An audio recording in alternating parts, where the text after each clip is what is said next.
Miten organisaation kannattaisi varautua siihen, että AI-työkalujen hinnat saattavat moninkertaistua lähitulevaisuudessa? Tosi ajankohtainen ja ymmärrettävä kysymys ja perustuu tietysti siihen, että softakehityksen puolella agenttidevauksen hinnat on aika jyrkässä nousussa, varsinkin heavy userien osalta. Tämä herättää täysin ymmärrettävä huolen siitä, että tuleeko samannäköinen hinnankorotus myös tietotyöläisten puolelle. No, aika kova äijä pitäisi olla, jos meinaa ennustaa tekoälyn hintakehityksen, mutta heitän muutama ajatuksen tähän pöydälle. Ensinnäkin mä en pidä hirveän todennäköisenä sitä, että samanlainen hinnankorotus olisi tulossa tähän tietotyökäyttäjien perus chat-assistenttipalveluihin.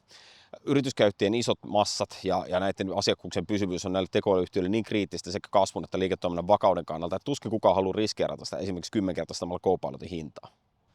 Toisaalta kallistuminen voi tapahtua myös silleen, että kuukausihinta pysyy samana, mutta sillä hinnalla saa entistä vähemmän tokeneita. Tämä näkyy esimerkiksi Anthropicin Cloud-tilauksessa tällä hetkellä.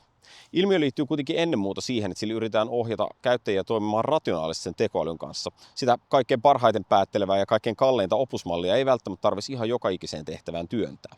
Tässä mielessä ihmisten tekoälyopettaminen yksinkertaisesti voi auttaa, koska mitä paremmin sä ymmärrät, miten se tekoäly toimii, mitä enemmän sulla on kokemusta eri malleista, sitä paremmin sä osaat valita sen kustannustehokkaan ja tarkoituksenmukaisen välineen joka tehtävään.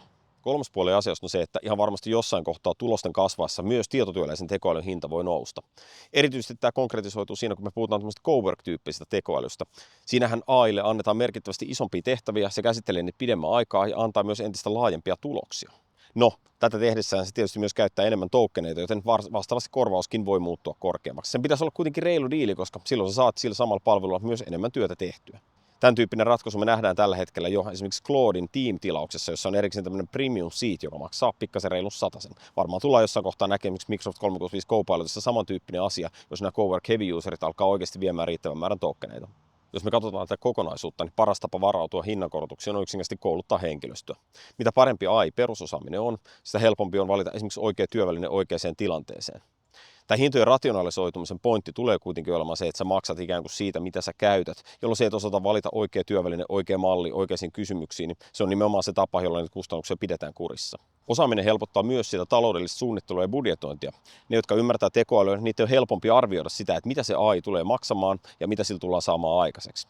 Jos esimerkiksi pystytään osoittamaan, että tietotyöläinen tulee saavuttamaan noin 2000 euron tuottavuuspanoksen per kuukausi käyttäen tekoälyä, niin on paljon helpompi perustella vaikka 200 euron työkaluja. Jos tämän koko homma haluaa tiivistää jotenkin, niin kannattaa viedä oman organisaation tekoälykeskustelutaito sille tasolle, että pystytään puhumaan avoimesti, reilusti, läpinäkyvästi numeroista sekä tuottojen että kustannusten puolella. Silloin kun toi taito on hallussa, niin mahdollisesti hinnankorotukset tai hinnoittelumallien muutokset, niin ne on pelkästään uusia muuttuja, joista sitten lähdetään päättämään.